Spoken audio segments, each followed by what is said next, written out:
How are you reading, Sharon? I can't see anything, I can't see the slides, it could be a complete car. You'll be Let's fine. go for it. Hi, who's thinking about doing something really exciting when they retire? Yep, that's mine, this is mine, beach somewhere. You can't see the massive satellite dish that's going to bring me the internet, it's there behind the trees. But mainly it's about reading and a few cocktails maybe, something like that.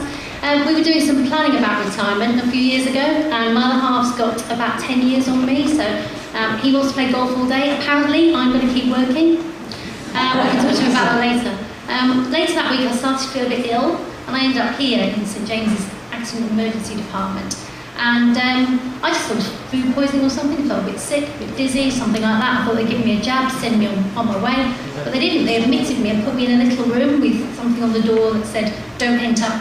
Actually, what had happened is that I'd had a stroke. I was 41, and it was a cerebellum infarct, this bit at the back here.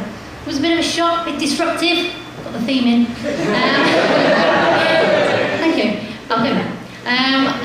So I was quite poorly, and this was what was going on while I was sort of off in La La Land. Bit of survival.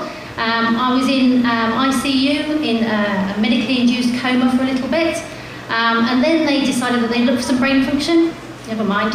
And then taught me to walk again. So obviously really disruptive, but then again, for everybody concerned, this is my other half. Couldn't find a picture, unfortunately. He started a new job. It's over there. He started a new job. He had to tell my family, I had to ring my parents up and tell them what had happened. Age 41, had a stroke, bit of a shock for everybody. I got on Facebook at this time, so if I sent you a message during that time, I'm really sorry, but you'll probably be golden because I didn't find Twitter. Work obviously was a bit of a problem. I just disappeared on the Friday and didn't come back for 2 months. But they were all right, they carried on without me. Obviously, that should tell me something, shouldn't it? Anyway, so after that time, I just started to get a bit better. After the 10 days missing memory, I just got really bored. I'm just such a rubbish patient, and I couldn't wait to get out of there. So I led a bit of an escape committee, and I managed to get out of hospital after 19 days, which I count as a win. Once I got home, I was under the care of the community stroke team, which were absolutely brilliant, and they're responsible for your rehabilitation. So what they were really doing was a bit of physio, a bit of occupational therapy, and that meant giving me some challenges. So the first one of those was that I had to walk to the nearest bus stop, 3 minutes, nailed it. Then I had to walk around the block, 10 minutes, nailed that too. I'm getting really, really good at this. The last one was occupational therapy. They made me go on a bus to town and back again and tell them what I thought of it. No more than the usual bus rage, but that was all preparing me for going back to work, which was a bit weird actually.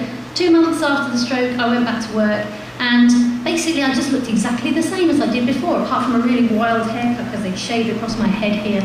So that was difficult because I had to keep explaining to people that yes, I'd had a stroke. No, it wasn't a mini stroke, it was a proper one. I was just incredibly tired.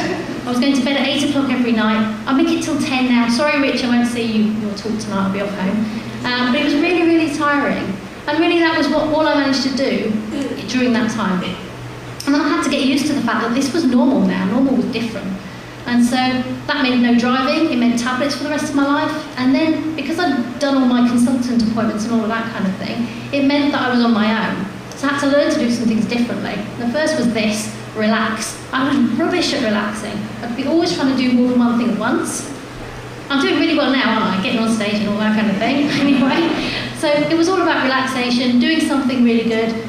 I tend to be a bit more confident now. Some say gobby. But I think grumpy came out in conversation with my other half earlier. Sorry, love.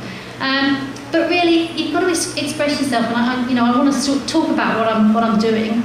The other thing that I do, which is really important to me and real work in progress, is get started on stuff. So I have to start with stuff and not worry about whether it's going to be perfect, not procrastinate, because I'm really good at that. So I need to stop doing that so well. I'm also a lot more adventurous. No, not that, this adventurous.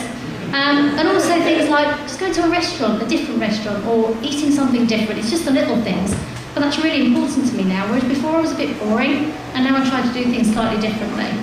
Now, it wouldn't be a presentation without some stats. So, about 25% of people who have strokes are under 65. I didn't know that until I had a stroke. I was 41, a lot of people are around 18, and even babies have strokes. But the thing that really gets to me is the statistic that of people over 65, about 40% of them live with some kind of ongoing condition. So now I'm not waiting for that island, I'm still going to go there, honest, but I'm just enjoying myself all the time now. And one of those things, talking to you guys, 2 Bettakultchas ago, I chickened out, I made it this time. Nailed it.